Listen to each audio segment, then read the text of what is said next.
ಹರೀಶ್ ಅಂತ ಒಂದು ವ್ಯಕ್ತಿ. ಅವ್ರೇನ್ ಮಾಡಿದ್ರು, ಸಾಧಾರಣವಾಗಿ ಫ್ಯಾಮಿಲಿನ ಅವ್ರು ನಡ್ಸ್ಕೊಂಡು ಹೋಗ್ತಾ ಇದ್ದಾರೆ, ಮಕ್ಕಳು ಹೆಂಡತಿ ಎಲ್ಲ. ಆದ್ರೆ ಅವ್ರಿಗೆ ಒಂದು ಆಟೋ ಶಾಪ್ ಇಟ್ಕೊಂಡಿದ್ದಾರೆ. ಆಟೋ ಶಾಪ್ ಅಂದ್ರೆ ಆಟೋ ಪಾರ್ಟ್ಸ್ ಎಲ್ಲ ಸೇಲ್ ಮಾಡ್ತಾ ಇರ್ತಾರಲ್ಲ, ಆ ರೀತಿಯಲ್ಲಿ ಮೊಬೈಲ್ ಇದೆ, ಈ ಆಟೋಗಳು ಮತ್ತೆ ಸ್ಪೇರ್ ಪಾರ್ಟ್ಸ್ ಅಂತ ಹೇಳ್ತೀವಿ ನಾವು. ಅದನ್ನು ಪೂರ್ತಿ ಲಾಸಸ್ ಅಲ್ಲಿ ಹೋಗ್ತಾ ಇದೆ. ಅಂದ್ರೆ ಅವ್ರಿಗೆ ಏನು ಒಂದು ರೀತಿಯಲ್ಲಿ ಹೇಗಾಗಿದೆ ಅಂದ್ರೆ, ಅದು ರನ್ ಮಾಡ್ತಾ ಇರುವಾಗ ಕೊನೆಗೆ ಊಟ ಇಲ್ಲದೆ ಪರಿಸ್ಥಿತಿ ಬಂದಿದೆ. ಒಂದು 3 ದಿವಸ ಇಡೀ ಫ್ಯಾಮಿಲಿಗೆ ಊಟನೇ ಇಲ್ಲ ಅಂತ ಪರಿಸ್ಥಿತಿಗೆ ಇಲ್ಲಿದೆ ಆ ಬಿಸ್ನೆಸ್. ಆ ರೀತಿಯಲ್ಲಿ ಆಗ್ತಾ ಇತ್ತು. ಅವಾಗ ಯಾರೋ ಅವ್ರ ಫ್ರೆಂಡ್ ಈ ಪಿರಮಿಡ್ಸ್ ಬಗ್ಗೆ ಪರಿಚಯ ಇತ್ತು ಅವರಿಗೆ.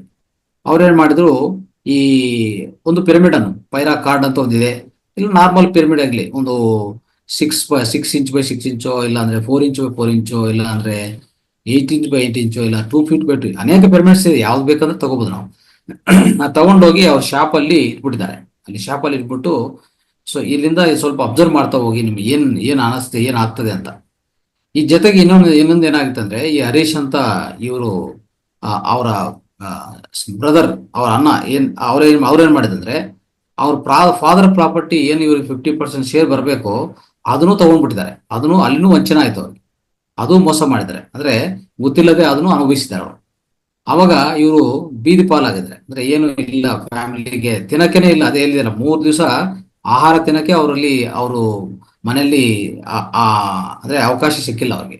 ಅಂತ ಬೀದಿ ಪಾಲಾದ್ರು ಎಲ್ಲಾದ್ರು. ಈ ಪಿರಮಿಡ್ ಯಾವಾಗ ಶಾಪಲ್ಲಿ ಇಟ್ಕೊಂಡು ಅವ್ರು ನಿತ್ಯವಾಗಿ ಆ ಶಾಪ್ ರನ್ ಮಾಡ್ಕೊಂತ ಹೋದ್ರು, ಮತ್ತೆ 3 ತಿಂಗಳಲ್ಲಿ ಅವ್ರಿಗಾಗಿರುವಂತ ಪವಾಡ ಏನಂದ್ರೆ, ಮತ್ತೆ ಶುರು ಆಗಿ ಅವ್ರಿಗೆ ಅಂದ್ರೆ ಯಾವುದು ನಡೆಸ್ತಾ ಇರುವಂತ ಆಟೋ ಶಾಪು ಚೆನ್ನಾಗಿ ರನ್ ಆಗಿದೆ ಅಂತ, ಅದನ್ನು ಚೆನ್ನಾಗೆ ಅವಕಾಶ ಕೊಡ್ತು, ಒಂದು ಲಾಭಗಳಿಗೆ ಬಂತು, ಅಲ್ಲಿ ಲಾಭಗಳು ಬಂತು.